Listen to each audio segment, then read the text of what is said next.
अरे सभी आ जाए कागज पत्र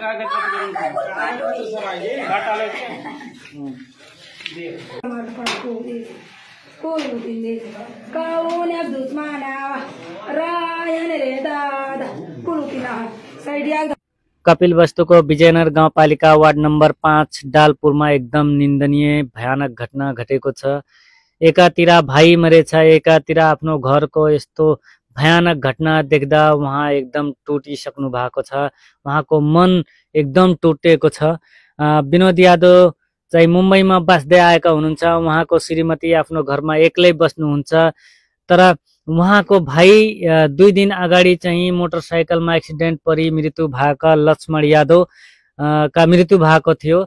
उहाँ विजयनगर गाउँपालिका वार्ड नम्बर 5 कटुवा भन्ने गाउँका हुन् लक्ष्मण यादव। हिजो चाहिँ उहाँको मृत्यु भइसकेको थियो एक्सिडेन्ट परेर।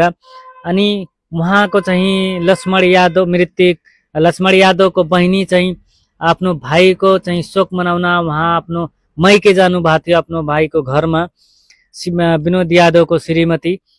अनि उहाँको घरमा कोही नभएको बेला यसो रातिमा चोरहरू चाहिँ छिरेर बाहिरबाट तालचो तोडेर भित्र छिरेर सरसामान चोर दिएका छन्। पैसा सुन चाँदी विभिन्न किसिमका गरगहना र 65,000 रुपैयाँ बराबरको धनमाल चोरी भएको जनाइएको छ।